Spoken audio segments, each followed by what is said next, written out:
రైతులను గన్తో బెదిరించిన కేసులో వివాదాస్పద ట్రైనీ ఐఏఎస్ పూజా ఖేద్కర్ తల్లి మనోరమని పూణే పోలీసులు అరెస్ట్ చేశారు. కోర్టు ఆమెకి 2 రోజుల కస్టడీ విధించింది.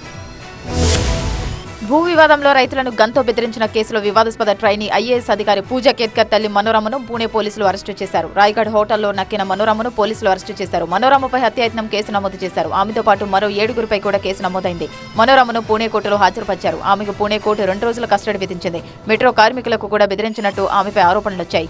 దిలీప్ ఖేద్కర్ కు సంబంధించి సంచలన విషయాలు వెలుగులోకి వచ్చాయి. 2 సార్లు అవినీతి నిరోధక శాఖ అధికారులు ఆయనపై కేసు నమోదు చేసినట్టు తెలుస్తోంది. అధికారి దుర్వినియోగం, ఫేక్ సర్టిఫికెట్ల వ్యవహారంపై వివాదంలో ఇరుక్కున్న పూజా ఖేద్కర్ పై ప్రభుత్వం ఇప్పటికే చర్యలు తీసుకుంది. ఐఏఎస్ ట్రైనింగ్ ను నిలిపివేసి అకాడమీకి వెనక్కి పిలిపించారు. వరుస వివాదాలు వెలుగులోకి రావడంతో ఆమెపై చర్యలు తీసుకున్నారు. పూణేలో అనుమతి లేకుండా బుగ్గా కారును వాడటంపై పూజా ఖేద్కర్ వివాదంలో ఇరుక్కున్నారు. ఫేక్ సర్టిఫికెట్ తో మెడిసిన్ చదివినట్టు, ఐఏఎస్ ఉద్యోగం పొందినట్టు కూడా పూజపై ఆరోపణలు వచ్చాయి.